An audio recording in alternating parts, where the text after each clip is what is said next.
But मेरी strategy के हिसाब से मैं कुछ भी लॉस में बुक नहीं करता जब तक उसके फंडामेंटल इंटैक्ट है। मैं लॉस बुक नहीं करता। मैं इसको एक दुकानदारी की तरह लेके चलता हूँ। जिस टाइम कस्टमर आएगा हमें माल बेचना है, दुकान खुली रखनी है, दुकान बंद नहीं करनी। स्टॉक बेच दिया तो दुकान बंद हो गई। कितने फंड पे हो और कितना रिटर्न निकाल चुके हैं? अराउंड 1.5 CR के आसपास का भी फंड है मेरे पास। 20 डेमा एंड 100 डेमा भी यहाँ पे अप्लाई किया होता है। क्यों, क्या है इसका रीज़न, क्या है? इसका रीज़न ये है कि हमें प्राइस देखना है कि किस तरीके से प्राइस में मूवमेंट हुई है। इस तरीके से अगर प्राइस चल रहा है तो इसी तरीके से ऊपर जाएगा। आपका एग्जैक्टली कैसे डिसाइड होता है कि मेरे को इससे कट जाना? आज की तारीख में अभी भी क्या है जो गलतियाँ कर रहे हो जहाँ पे इम्प्रूवमेंट का गुंजाइश है? कितने स्टॉक्स की पोजीशन बन रखी होगी? Around 45 to 50। व्हाट? अच्छा Parth, will start from the very start. 2017-18 में क्या कर रहे थे जब ये सब चल रहा था दिमाग? मेरे से 12th हुई 2018 में कंप्लीट। अच्छा, इतने यंग हो? जी सर, मेरी 12th 2018 में कंप्लीट हुई। Okay. एंड उसके बाद मैंने LPU ज्वाइन किया था। लवली प्रोफेशनल यूनिवर्सिटी जालंधर से मैं BCom ऑनर्स कर रहा था। एंड BCom ऑनर्स करते करते कहीं कहीं से मतलब मेरा इंटरेस्ट एक्चुअली पहले बचपन से ही था कि मेरे को मार्केट्स करना है। मैं मारवाड़ी परिवार से बिलोंग करता हूँ, मैं बनिया हूँ, तो मैं इसी परिवार से बिलोंग करता हूँ। ये चीज़ देखता आया हूँ बचपन से। तो मेरे को था कि मेरे को इसी लाइन में जाना है, इसी फील्ड में जाना है, मेरे को यही बिजनेस करना है, कुछ ना कुछ ट्रेड करना है। नहीं यार, बचपन से तो लोग या तो कोई मूवी एक्टर, कोई पुलिस वाला, कोई सीए तो चलो अपन चल पड़े थे उस तरफ, या कोई डॉक्टर बनना चाह रहा है। ट्रेडर बनना था शुरू से ही? जी, मेरे को कुछ ना कुछ बेचना था, मतलब कुछ भी ट्रेड करना था, जैसे बिजनेस में आना था या ओके फ्रॉम दैट एंगल। जी, तो ये सोच थी शुरू से। तो ये फ्रुक्टिफाई 2018 में BCom करते हुई कैसे? एक्चुअली स्टार्टिंग से यही था कि मतलब ना कुछ मेरे को ऐसा ही करना, खुद का काम करना है, मेरे को जॉब नहीं करनी। जबकि मतलब क्लास में मेरे 30 बच्चे मेरे खुद के क्लास में थे एंड सारे के सारे बोलते थे कि हमें जॉब करनी है। 30 में से 28 बच्चे बोलते थे जॉब करनी है। एक मैं था और एक लड़का और था, बोलते थे हमें बिजनेस करना है।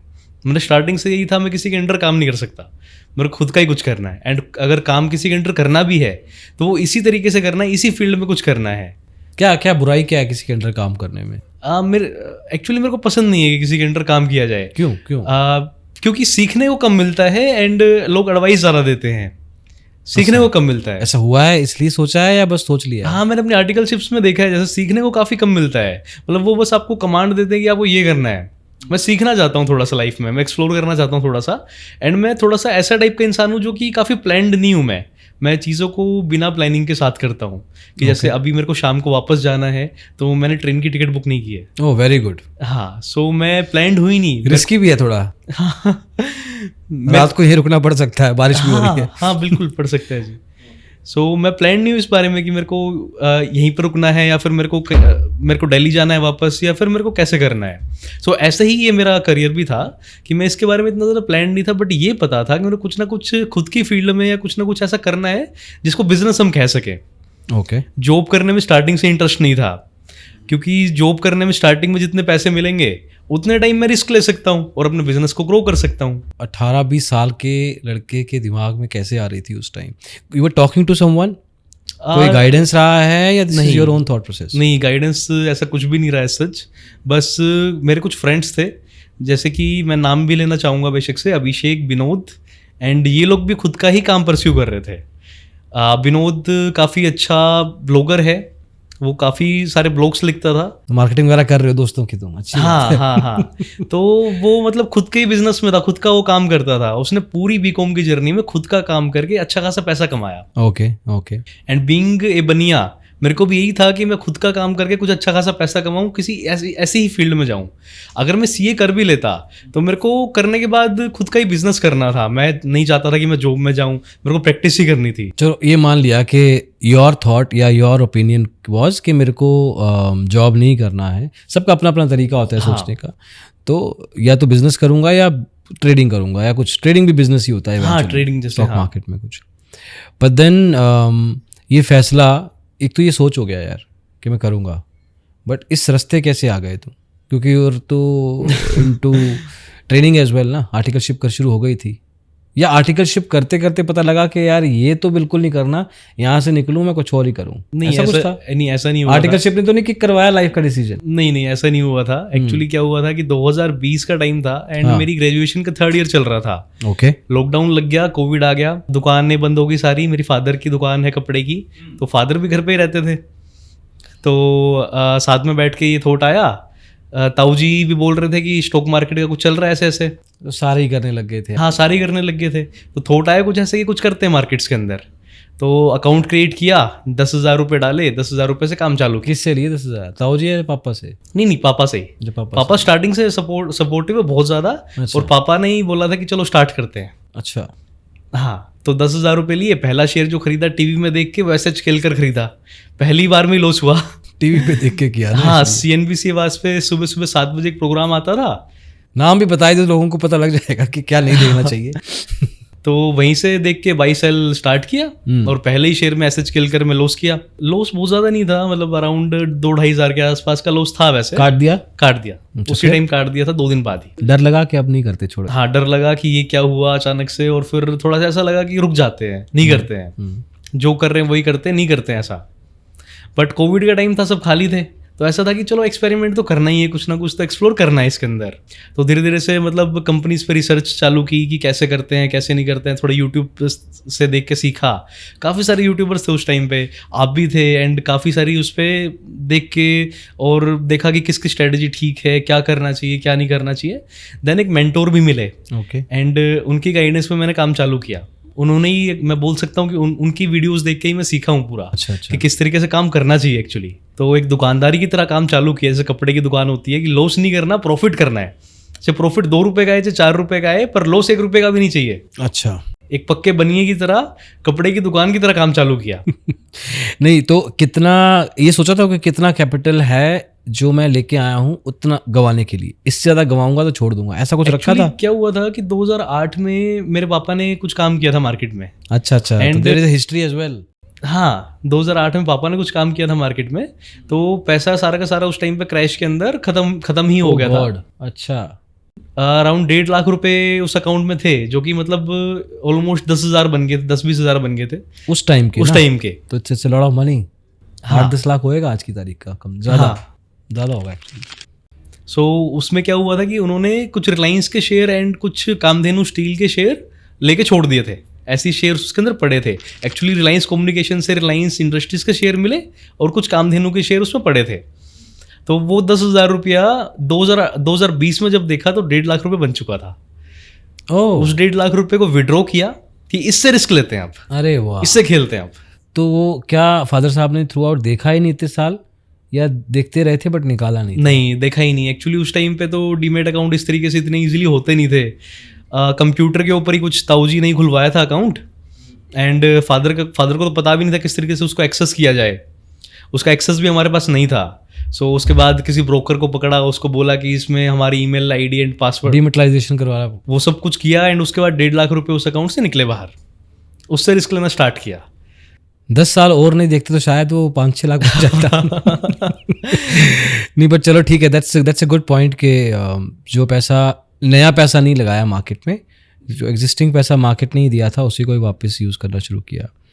तो चलो डायरेक्शन तो मिल गई कि चलो कुछ ना कुछ करेंगे। अभी करियर वरियर तो नहीं सोचा होगा, बट ये सोचा होगा कुछ ना कुछ देखते हैं क्या है, फ्री बैठे हैं, शायद कुछ एक्स्ट्रा पैसिव इनकम बन जाए, स्ट्रीम बन जाए। उस हिसाब से वैसे बहुत लोगों ने किया है। बहुत लोगों ने पैसा नहीं कमाया है लेकिन काफ़ी लोगों ने किया।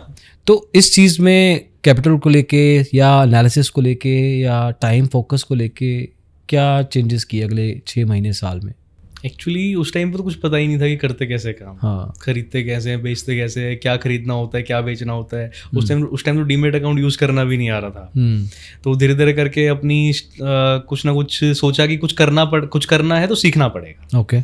सीखने पे टाइम काफ़ी ज़्यादा इन्वेस्ट किया मैंने। रात भर बैठ के मैंने वीडियोस देखी हैं यूट्यूब पे। अच्छा। कि कैसे काम करना है कैसे नहीं करना। उस टाइम मेरे को लगता था कि चार्ट्स का कोई यूज़ ही नहीं है। चार्ट्स देख के तो कोई फ़ायदा ही नहीं है, चार्ट्स तो ऐसे ही बन जाते हैं और सब कुछ फंडामेंटल से ही होता है। एक सोच ये डेवलप हो गई थी मेरे अंदर। तो फिर धीरे धीरे करके जो मेंटोर मेरे मिले उनसे कुछ चीज़ें सीखने को मिली। तो फिर समझ में आया कि टेक्नो फंडा प्रो सबसे अच्छी है टेक्निकल्स भी उतने ही इंपॉर्टेंट है जितना फंडामेंटल्स इंपॉर्टेंट है। करेक्ट। तो वैसे करके एक अप्रोच अपनी डेवलप की। स्विंग ट्रेडिंग के लिए तो फायदेमंद है टेक्नो फंड। हाँ। तो वैसे ही एक अपनी अप्रोच डेवलप की कि इस तरीके से हमें काम करना है, इस तरीके के शेयर खरीदने हैं, इस तरीके की काम करना है, ऐसे ऐसे स्ट्रेटेजीज ना डेवलप की थोड़ी सी। पता है क्या होता है पार्थ, सीरियस जो होता है ना इंसान ट्रेडिंग में, वो तब पता लगता है कि उसने दो चीज़ों में से एक चीज़ होती है, या तो उसने टाइम डिवोट करना शुरू कर दिया है और वो सिर्फ यही करे जा रहा है और थोड़ा बहुत छोटे कैपिटल के साथ ट्रेडिंग कर रहा है और धीरे धीरे कैपिटल को बढ़ा रहा है बेस्ड ऑन द रिटर्न्स और बेस्ड ऑन द लर्निंग्स। दूसरा, सीख तो रहा ही है लेकिन वो एक अच्छा खासा कैपिटल भी लेके आया है, उससे सीरियसनेस पता लगती है कि समझ में आ गया है, मैं उस स्टेज से भी गुजर चुका हूँ जो छोटे कैपिटल वाली है। Now I want to just increase my capital and funds and see कि मैं परसेंटेज लेवल पे अपने आप को, अपने फंड्स को कैसे इंप्रूव करूँ। वो टाइम कब आया जब you were into that stage जहाँ पे अपना फंड इंक्रीज करना शुरू कर दिया था। आई एम प्रीटी श्योर कि घर वालों से ही हेल्प लिया होगा शुरू में, क्योंकि तुम काम नहीं कर रहे थे। तो उस वो टाइम कब आया? फंड तो घर वालों से ही आया। 2022 में वो टाइम आया जब काफ़ी सारा पैसा इन्फ्यूज करना चालू किया। कितना पैसा? 2022 में अराउंड 17-18 लाख रुपए इन्फ्यूज किए होंगे।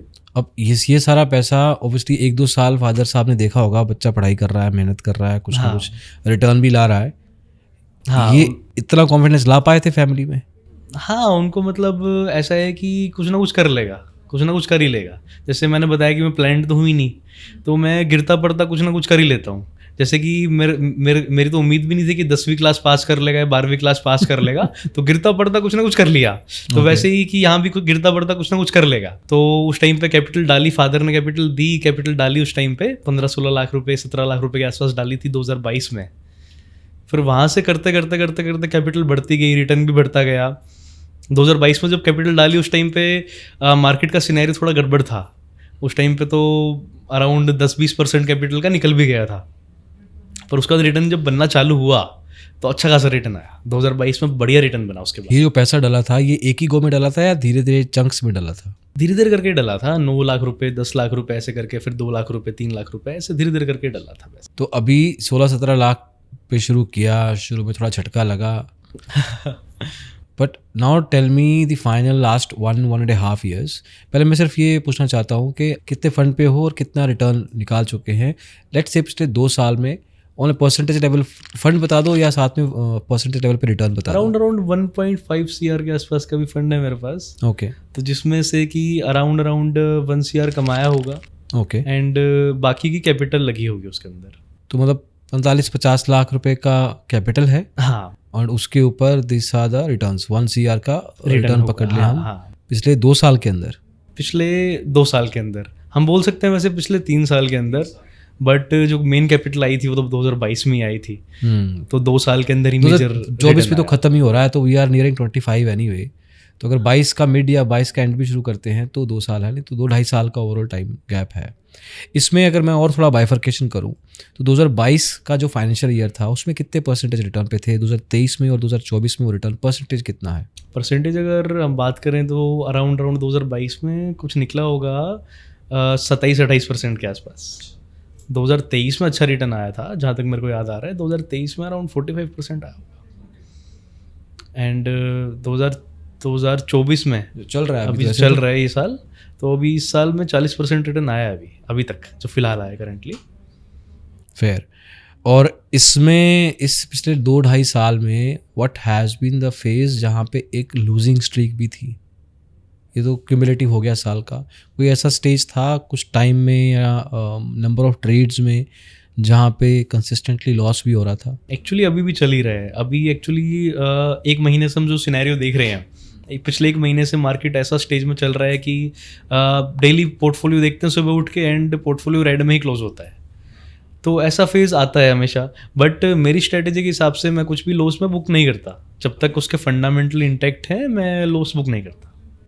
सो स्विंग में बेसिकली हम अभी टेक्निकल्स में जाएंगे अगले 2-4 मिनट में, बट थोड़ा मोटे मोटे तौर पे मेरे को बताओ कि what is the way you look at the market. जैसे सुबह उठे, पूरा दिन का रूटीन क्या है? मैं सुबह उठा जैसे तो 7 बजे से रूटीन चालू होता है। सुबह 7 बजे से तो 7 बजे उठने के बाद थोड़ा सा जो भी अपना फ्रेश वगैरह होने के बाद मैं मार्केट्स देखना चालू करता हूँ। जो भी न्यूज़ आई होती है वो देखना चालू मार्केट करता हूँ। खुलने से पहले आई एम अज्यूमिंग। हाँ, खुलने से पहले 7:30 तक मैं बैठ जाता हूँ देखने। अच्छा अच्छा, चाय वाय पी के 7:30 तक बैठ जाता हूँ देखने, रोज डेली। सर्दी गर्मी, अभी सर्दियाँ चल रही हैं तो भी 7:30 उठ जाते हो? पिछले 4 साल से 7:30 बजे मैं 7:30 में बैठ जाता हूँ लेके। अच्छा, कभी nice. 7 बजे भी, कभी 7:30 बजे मैं लेके बैठ जाता हूँ। ओके। एंड मैं डेली देखता हूँ कि आज क्या न्यूज़ आई है, आज क्या डेवलपमेंट है, डेली की डेवलपमेंट नोट करता हूँ, डेली की न्यूज़ नोट करता हूँ। एंड डेली टीवी भी देखता हूँ मैं आधा घंटा कि टीवी में चल क्या रहा है, क्योंकि उसमें ग्लोबल सेंटिमेंट्स और पूरी न्यूज़ वगैरह की आज यूएसए में क्या हुआ, यहाँ पे क्या हुआ, इतना ज़्यादा मैटर नहीं करता। बट पॉलिटिकल भी आप थोड़ा सा आपको पता होना चाहिए चीज़ें, अगर कोई पूछता है आपको पता होनी चाहिए। जैसे भी ट्रम्प साहब आने वाले हैं तो उसका इम्पेक्ट पड़ेगा मार्केट पे, वो सब चीज़ें मैं यूएस में एज प्रेसिडेंट आने वाले हैं, इंडिया में नहीं आने वाले। हाँ, लोग ये समझ जाएंगे। हाँ, यूएसए में एज ए प्रेसिडेंट आने वाले हैं तो उसका इम्पैक्ट पड़ेगा मार्केट पे, अच्छा खासा इम्पैक्ट पड़ेगा। जो उनकी पॉलिसीज चेंज आएंगी तो इम्पैक्ट पड़ेगा।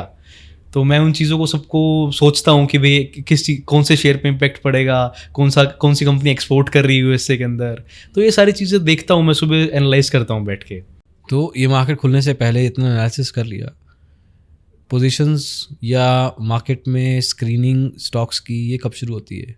स्क्रीनिंग तो पूरे दिन ही चलती है। जैसे कि घूमते घूमते कुछ थॉट आया कि हाँ ये चीज़ अभी वर्क कर सकती है। जैसे कि BLS इंटरनेशनल का थॉट ऐसे ही आया था। एक कंपनी थी, मैं कोई बाई सेल रिकमेंडेशन नहीं दूंगा, बस एजुकेशनल पर्पज से हम डिस्कस करेंगे जो भी। तो एक कंपनी थी BLS इंटरनेशनल। तो मैंने नोटिस किया कि लोग इतना ज़्यादा ट्रैवल कर रहे हैं, लोग इतना ज़्यादा घूमने जा रहे हैं। अभी क्या है कि हमारी जो पर कैपिटा इनकम है वो ऐसे लेवल पे आ चुकी है कि लोग स्पेंड कर रहे हैं। सबसे पहले इंसान घूमने पे स्पेंड करता है। सो ये एक वीज़ा प्रोसेसिंग कंपनी है BLS इंटरनेशनल। तो जितना ज़्यादा टूरिज्म बढ़ेगा, लोग टूरिज्म की बात कर रहे हैं कि टूरिज्म के स्टॉक्स चलेंगे, होटल्स चलेंगे। होटल्स में मेरा कोई खास इंटरेस्ट है नहीं। तो मैंने देखा कि इसका अल्टरनेटिव हो क्या सकता है। BLS इंटरनेशनल दिमाग में आया कि ये कंपनी जो है वीज़ा प्रोसेसिंग में है, ये ऐसा कुछ कर सकती है। वीज़ा प्रोसेसिंग में तो और भी कंपनीज होंगी। आई थिंक यही लिस्टेड कंपनी है, यही एक ही लिस्टेड कंपनी है। Okay, you found that somehow. Monopoly है। एंड मैंने उसको ऑब्जर्व किया काफ़ी दिन तक, उसके अंदर वॉल्यूम्स कैसी आ रही हैं, एंड सारा एनालिसिस मैंने किया। उसके बाद मैंने उसको परचेज किया एंड अभी अच्छे खासे मैं रिटर्न पे बैठा हूँ उसमें। Okay guys, please please please do not by any of the stocks जो हम इस वीडियो में डिस्कस करने वाले हैं। ये उनका खुद का एनालिसिस है। सिर्फ इस स्टॉक का नाम लेके बाय करने से कुछ नहीं होता है। Too many things go into the background as well, जहाँ पे एक mindset, psychology, fund, return expectation, बड़ा कुछ मैटर करता है। कुछ भी बाय मत करना यार प्लीज़, क्योंकि एक ही बार बता रहा हूँ मैं। अच्छा चलो ठीक है, ये चीज़ हो गया। But coming back to your routine, तो थ्रू आउट सारा दिन स्क्रीन टाइम चलता रहता है? हाँ, स्क्रीन टाइम चलता रहता है। बीच में कभी कभी अगर मन नहीं कर रहा तो ठीक है, छोड़ देंगे, कोई बात नहीं। हम तो घर में ही बैठे हैं अभी। एंड हाँ, एंड साथ में क्या है कि इसमें कोई मैं ट्रेडिंग नहीं कर रहा। ऐसी कोई मैं वो ट्रेडिंग नहीं कर रहा कि इंट्राडे में मेरे को बेचना है, या ऑप्शन या फिर फ्यूचर्स में कर रहा हूँ। ऐसा कुछ भी मैं नहीं कर रहा।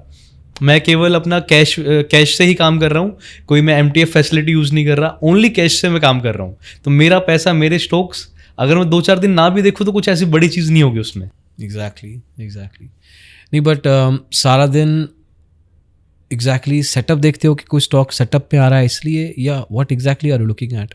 एक्चुअली मैं एनालाइज करने की ट्राई करता हूँ कि अभी सिनेरियो किस चीज़ का चल रहा है। अभी इंडिया जैसे ग्रो कर रहा है, अभी इंडिया में हर चीज़ की ग्रोथ आएगी, राइट। सबसे ज़्यादा अभी कौन सा सेक्टर ऐसा है कि जो काम कर सकता है, कौन सा सेक्टर है? अभी मैन्युफैक्चरिंग सेक्टर जैसे अभी काफ़ी ज़्यादा बूम पे है। एंड आने वाले टाइम में यही है जो कि हमें चाइना से टक्कर हम करेंगे आगे, तो चाइना के साथ भिड़ने में हमें यही हेल्प करेगा। मैन्युफैक्चरिंग के अंदर कौन से थीम्स है जो कि चल सकते हैं। तो ऐसे मैं अपना दिमाग को थोड़ा सा वो करके एनालाइज। मैन्युफैक्चरिंग में क्या क्या इंडस्ट्रीज हैं जो थोड़ी लाइमलाइट में है आज की तारीख? अभी EMS इंडस्ट्री जैसे है, जो मैन्युफैक्चरिंग हमारी इलेक्ट्रॉनिक्स की हो रही है। तो इसी से मैंने रिलेटेड E-पैक पकड़ा था। जब E-पैक का IPO आया, उसमें कोई भी टेक्निकल या फिर फंडामेंटल नहीं था एज सच, बट मैंने कंपनी को एनालाइज किया कि कंपनी करती क्या एक्चुअली में।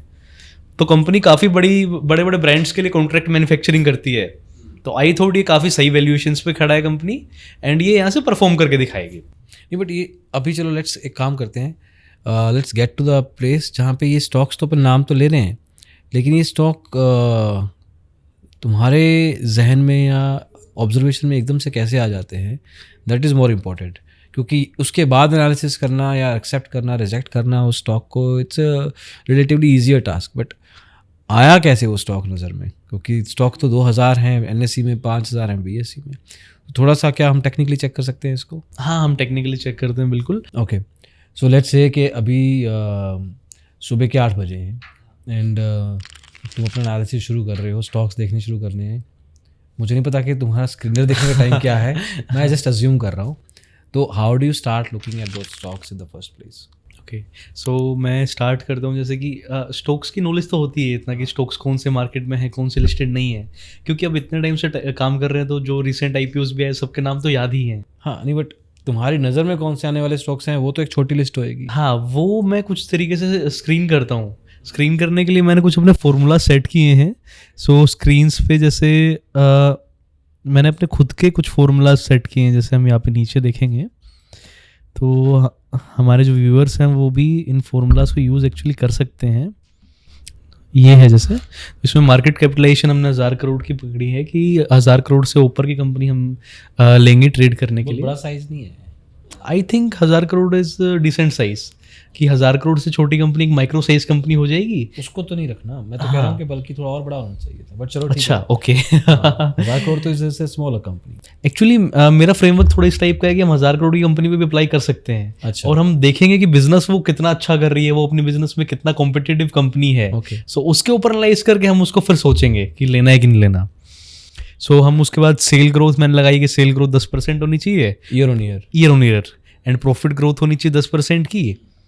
करंट प्राइस उसका जो है 200 डेमा से नीचे होना चाहिए। 200 डीएमए मतलब जो 200 डेज की मूविंग एवरेज होती है उसको हम 200 डेमा बोलते हैं। हाँ, तो ओके, इसका मतलब समझाओ। Current price should be less than DMA 200 मतलब एक्चुअली पूरे साल में अराउंड हमारे ट्रेडिंग डेज जो होते हैं वो 250 के आसपास होते हैं। बाकी सारे हॉलीडेज एंड सैटरडे संडेज होते हैं। तो 250 दिन का एक तरीके से एवरेज है, ये 200 डेज का एवरेज है। पूरे साल में जो स्टॉक ने मूवमेंट की उसका जो एवरेज प्राइस है ये उसको इंडिकेट करता है। उससे कम होना चाहिए, उससे कम होना चाहिए। मतलब किसी अगर ऑपरेटर ने बाय सेल किया होगा या फिर किसी बड़े इंसान ने किया होगा वो 200 डेमा के उसने ऊपर ही किया होगा या फिर 200 डेमा के नीचे किया होगा। बट इसका जो 200 डेमा वो एक एवरेज प्राइस आ जाता है, मतलब उस प्राइस के ऊपर किया होगा या नीचे किया होगा, बट वो एक एवरेज प्राइस है कि उसी प्राइस पे सबकी बाइंग होगी अभी जो करंट होगी। सो हम उसको पकड़ के चलते हैं कि मतलब ये प्राइस हमारा एक एवरेज प्राइस है। अंडर प्राइस स्टॉक चाहिए, हमें अंडर प्राइस स्टॉक चाहिए। हाँ, मेरा जो क्राइटेरिया है वो ऐसा है कि मैं बीट एंड डाउन स्टॉक्स को पकड़ता हूँ, जो स्टॉक अभी बीट एंड डाउन है, जो टूट चुके अच्छे से। कंपनी अच्छी है, कंपनी का मोट भी है, कंपनी एक मोनोपोली होल्ड करती है मार्केट में, बट कंपनी अभी नीचे आ चुकी है, उसका प्राइस नीचे आ चुका है। क्योंकि बीइंग ए बनिया हमें कुछ भी महंगा नहीं खरीदना। हमें सबको बनिया बन जाना पड़ेगा मार्केट में कि सस्ता खरीदना है, हमें महंगा खरीदना ही नहीं है। सो 200 डेमा उसके लिए एंड 50 डेमा के नीचे वो प्राइस। इसका मतलब है कि मतलब जो 50 दिन की मूविंग एवरेज है, हो सकता है 50 दिन में स्टॉक ऊपर हो नीचे हो, पर जो 50 दिन का एवरेज है स्टॉक उससे नीचे होना चाहिए। अच्छा, तो मैंने सेट कर दिया ऐसे। तो उसके बाद मेरा स्क्रीनर जो है मुझे कुछ स्टॉक्स दिखाता है।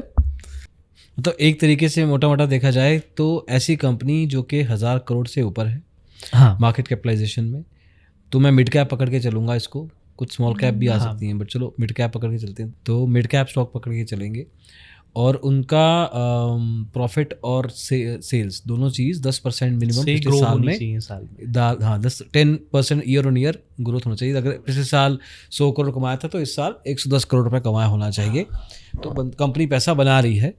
तीसरा इसका मूविंग एवरेज, मतलब कि अगर हम 200 दिन का मूविंग एवरेज पकड़ के चलें तो आज की तारीख का जो प्राइस है पिछले 200 दिन के प्राइस के हिसाब से नीचे होगा तो बेहतर है, अंडर प्राइस स्टॉक है। तो इतना हम फिल्टरिंग क्राइटेरिया देख के चलते हैं। अब जब ऐसा करते हैं तो एक दिन में कितने को कंपनीज हैं जो कि सामने आ जाती हैं कि out of the whole exchange? जैसे अभी करंटली मार्केट अभी थोड़ी सी बीट एंड डाउन है, तो काफ़ी सारे स्टॉक्स ऐसे हैं जो अच्छी कंपनियां हैं, बट वो अपने 200 डेज के प्राइस से एवरेज से नीचे आ चुकी हैं। करेक्ट। काफ़ी सारी ऐसी कंपनियां हैं, जैसे हम एग्जांपल देखते हैं कुछ मैं इसको एक्चुअली पी वाइज भी मैं इसको वो सॉर्ट कर लेता हूँ ताकि मुझे थोड़ा सा अंडर वैल्यूड कंपनी दिखे जिसका वैल्यूएशन भी सस्ते हों अभी।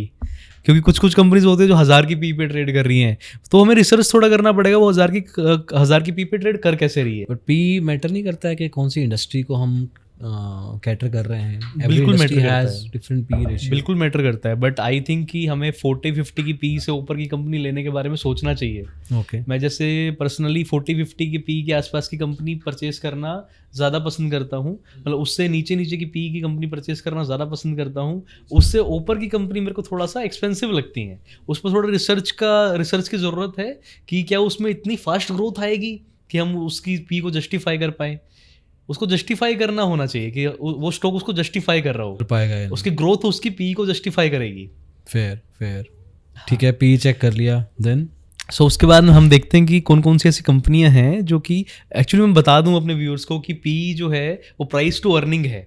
हाँ, जो अर्निंग्स कंपनी कर रही है वो डिवाइड कर देंगे उसके प्राइस से, तो उसका पी निकल आएगा। करेक्ट। तो जैसे हम देखते हैं कि क्या कंपनीज अभी नीचे है, कौन से सेक्टर की अभी कंपनी नीचे है, तो मेनली मुझे बैंक्स एंड एनबीएफसीज दिख रहे हैं जो कि अभी काफ़ी बीटन डाउन है। अच्छा, जो कि सच्चाई है, बैंक्स एंड एनबीएफसी काफ़ी इस टाइम पे बीटन डाउन है एंड काफ़ी उनमें दिक्कतें भी चल रही है। आई गेस एनपीएस की दिक्कतें चल रही हैं एंड क्रेडिट साइकिल थोड़ी सी घूम रही है अभी इस टाइम पे। बट प्रॉफिट 10% के ऊपर है उनका। हाँ, प्रॉफिट उनका अभी भी 10% के ऊपर है। टाइट करने के लिए कभी ऐसा नहीं करते कि चल मैं प्रॉफिट एटलीस्ट या रेवेन्यू 15% 20% करके देखता हूँ, हाँ, उससे मेरा थोड़ा लिस्ट छोटा हो जाएगा और थोड़े और अच्छे स्टॉक मिल जाएंगे। बिल्कुल, वो तो क्या है कि एक फ्रेमवर्क हमें मिल गया, अब इसके ऊपर हम क्राइटेरियाज चेंज कर करके काम कर सकते हैं। अच्छा, कभी हम 2,000 करोड़ के ऊपर की कंपनी पकड़ेंगे या कभी हम ज़्यादा प्रॉफिट कमाने वाली कंपनी पकड़ेंगे। वो सिचुएशंस पे डिपेंड करता है मेरे केस में कि अगर जैसे अभी मार्केट काफ़ी ज़्यादा बीटन डाउन है तो मैं काफ़ी क्वालिटी कंपनी पकड़ना चाहूँगा, तो मैं 20% का सेट कर दूंगा या 15% का सेट कर दूंगा। बट अभी अगर मार्केट बुल रन में है तो मुझे ज़्यादा कंपनी उस पर बेस पे मिलेंगी नहीं, सो मैं 10% या 5% का कर दूंगा, तो वो उस केस पे डिपेंड करेगा। फिर जो बुल रन चल रहा है तो डीएमए का जो फिल्टरिंग क्राइटेरिया है वो कट होता जाएगा ना, तो उसके कारण बहुत सारे स्टॉक्स आएंगे ही नहीं लिस्ट में। हाँ, जैसे अभी मार्केट अगर बुल रन में है तो मैं 200 डे में हटा भी दूंगा कि अगर अच्छा, मार्केट अगर मार्केट बुल रन में चल रही है तो 200 डे में मैं हटा दूंगा, ओनली 50 डे में रखूंगा। करेक्ट, क्योंकि 200 डे में मैंने रखा तो कोई स्टॉक आएगा ही नहीं क्राइटेरिया में। 50 रखा जा सकता है क्योंकि वो थोड़ा सा रीसेंट ट्रेंड मूवमेंट बता देगा कि अभी पिछले 50 दिन के हिसाब से नीचे चल रहा है। हाँ, और उसका होल्डिंग टाइम भी मेरे हिसाब से थोड़ा कम रखोगे आगे चल के अगर पोजीशन बना भी लेते हो। हाँ, क्योंकि बुल मार्केट में वो प्रॉफिट भी जल्दी से आएगा। अगर मान लो कि 1-1.5 महीने में 2 महीने में अगर अपना 20-30-50% आ जाता है तो हम बेच के बाहर हो जाएंगे, हमें फिर नहीं रखना वो। फिर तो अभी लिस्ट में मान लो काफ़ी स्टॉक दिख रहे हैं यार मेरे को, तो इसको आगे लेके कैसे जाएंगे इतने स्टॉक्स को? तो ये इसमें हमें रिसर्च करनी पड़ेगी बैठ के, ये टाइम टेकिंग प्रोसेस होगा एंड मेहनत तो हमें करनी ही पड़ेगी। सो इसमें जैसे मैं बात करूँ अभी एनबीएफसीज की एंड बैंक्स की, पहले तो हमें सेक्टर समझना पड़ेगा कि कौन से सेक्टर की कंपनी है, वो सेक्टर नीचे क्यों है। तो अभी बैंक एंड एनबीएफसी सेक्टर ऐसा है जो कि काफ़ी बदनाम हो चुका है कि ये सेक्टर तो बेकार हो गया एंड इस सेक्टर में ग्रोथ ही नहीं आएगी एंड क्रेडिट साइकिल खराब हो चुकी है। तो क्या होता है, मेरा जैसे जो मानना है कि एक बार जिसके रिजल्ट खराब आने लग जाए या जिस सेक्टर में कुछ बुरा हो रहा हो तो वो बुरा होता ही जाता है, उस सेक्टर को मार्केट पीटती ही चली जाती है एंड जो रिजल्ट्स आएंगे वो रिजल्ट्स भी बिल्कुल ख़राब उसी टाइम पे आएंगे, सब कुछ ख़राब उसी टाइम पे होगा, बिल्कुल उसको पीट देंगे ताकि उसको भर पाएँ, उसको ऑपरेटर खरीद पाए। जो बुल मार्केट जब होगी, जब कंपनी अच्छी चल रही होगी तब रिजल्ट हमेशा अच्छे आएंगे एंड जब कंपनी नीचे होगी तब हमेशा रिजल्ट ख़राब ही आएंगे ताकि वो और नीचे चली जाए।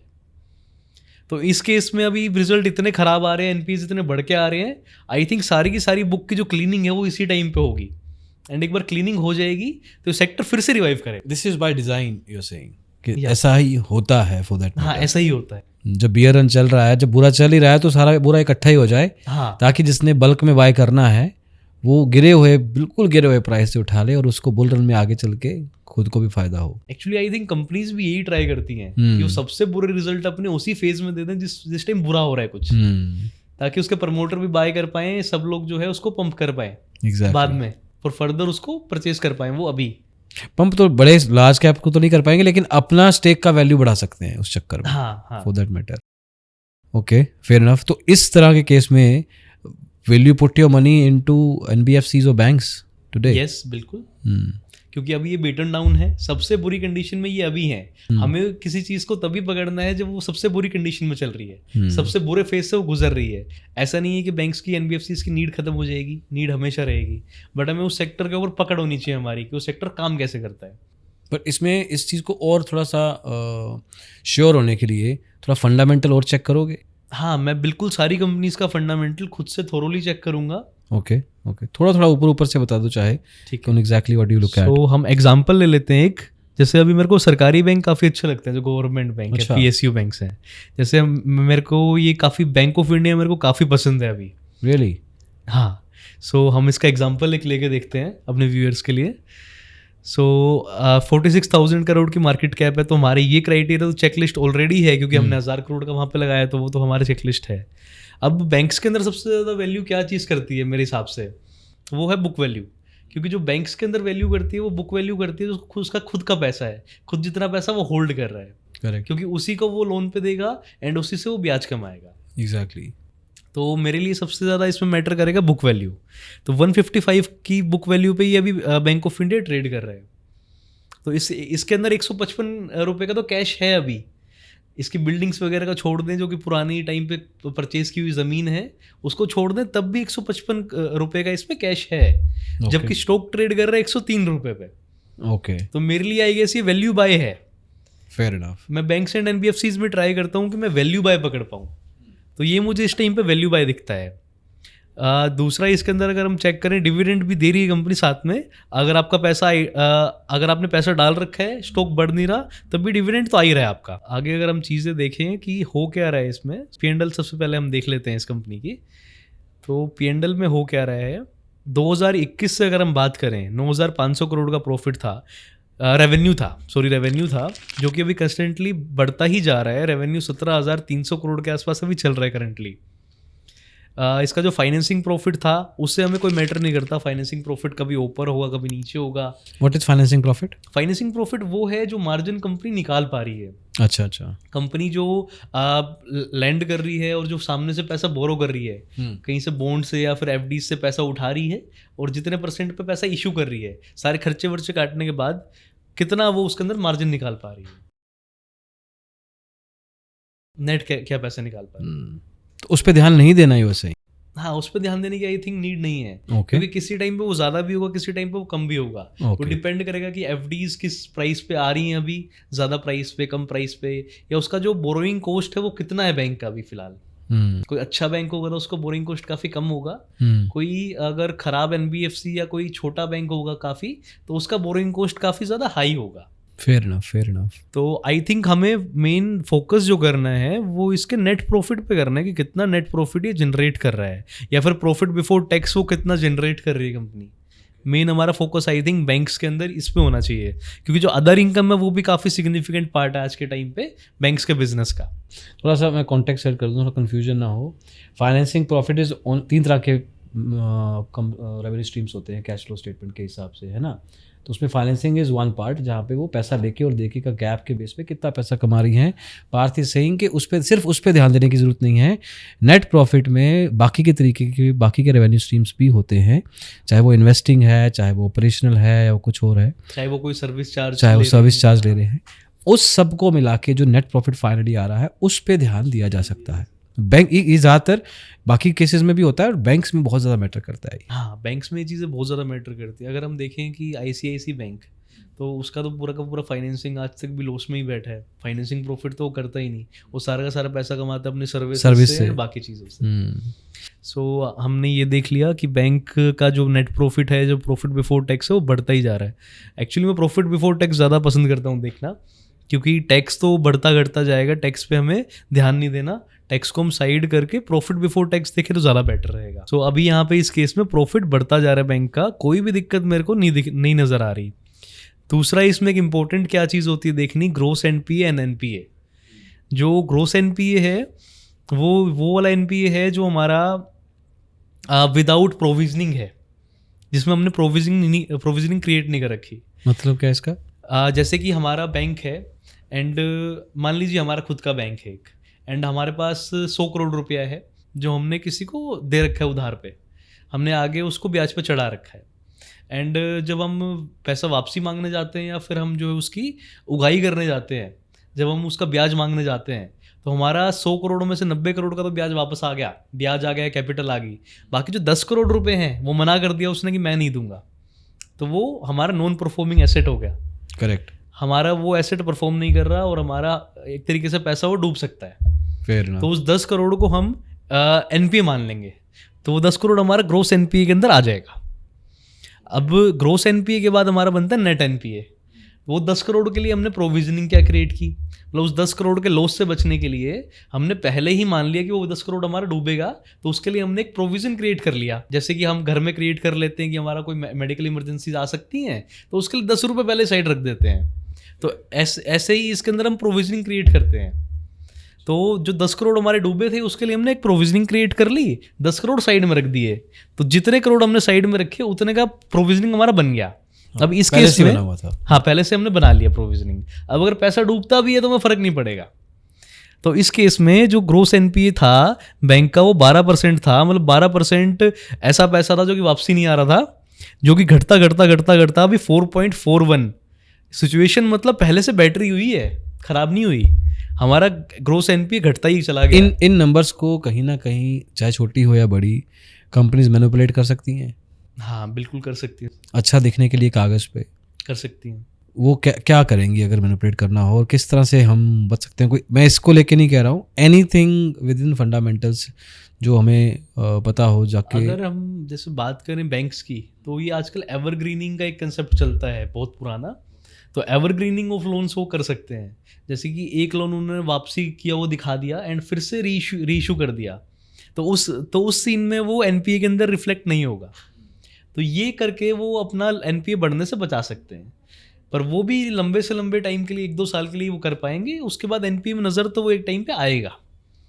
उस केस में आपको मैनेजमेंट पे खेलना पड़ेगा कि मैनेजमेंट कितनी अच्छी है, मैनेजमेंट का कितना अच्छा रोल रहा है बैंक में करने में काम, किसी भी कंपनी में मैनेजमेंट सबसे इंपॉर्टेंट है। इन तरह के केसेस में जो लोन का वैल्यू भी होता होगा वो बड़ा ही होता होगा। छोटे लोन में तो वो करते नहीं होंगे, बड़े लोन में कोई बड़े कॉरपोरेट के साथ ये चीज़ें, ये सेटिंग हो रही है बेसिकली कि एक बार थोड़ा दे दिया वापस, वही पैसा वापस इनको लोन पे दे दिया और ये चलता रहा साइकिल, ताकि कागज़ पे लगे कि एनपीए में नहीं आया है, लेकिन एक्चुअल में आगे चल के इवेंचुअली कभी ना कभी तो आएगा। हाँ कभी ना कभी तो वो आएगा, वो बैंक का पैसा अगर वापसी नहीं आता तो कभी ना कभी तो एनपीए वो बन ही जाएगा।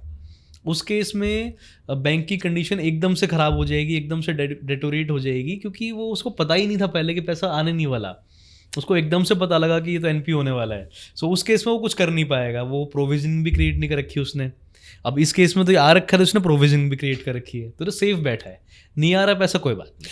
अच्छा, ये चीज़ें वैसे जो मैं बोलने वाला हूँ वो छोटे बैंक्स पे एप्लीकेबल होंगी, शायद लिस्टेड हो या ना हो।